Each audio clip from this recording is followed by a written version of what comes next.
Hi,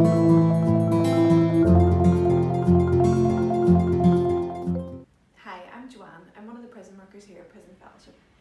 Just for a minute, I'd love to share with you a wee bit about what's been going on over the past few months in regards to the situation with coronavirus.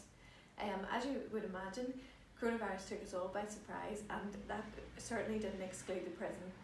I certainly wasn't expecting it, and I remember sitting with the boys in Hydebank joking that it would probably only last a few weeks, and yet 6 months later, here we are. It's been a really strange time. However, we're so thankful to know, and we are so aware of the fact that the Holy Spirit is present in the prisons even when we are not.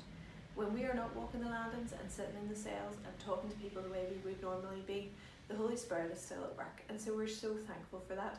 And that's the first thing I would ask you to pray for. Please pray for prisoners inside who've made a commitment of faith, who maybe are anxious at this time, or maybe searching or struggling a wee bit with their faith. Pray that God would strengthen them and that they would know the Holy Spirit's presence with them, even today. I'd love to tell you of an encouragement that has happened over lockdown.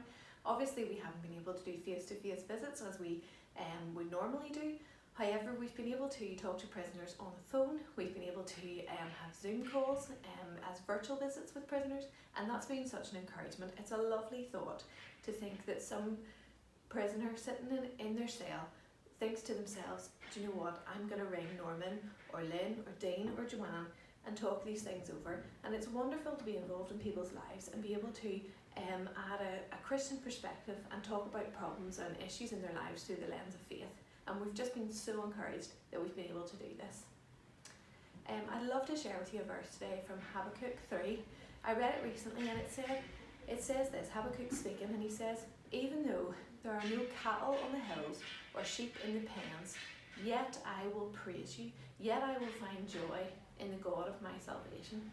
And I just think that's a really important verse, because he's saying, even though things aren't how they should be in his mind, or how he expected they would be, or how he feels he needs them to be, he is totally dependent on God. And he's saying, even though these things aren't as I thought they should be, yet I will put my trust in God, yet I will find joy in the God of my salvation. And really today, what I want us to think about is remembering to pray for prisoners, remembering to pray as their restrictions are even tighter than normal in the prison, remembering to pray for prison officers who are working in really hard environment anyway, and particularly over lockdown, and praying for senior staff and for governors and people at the very top to make the decisions.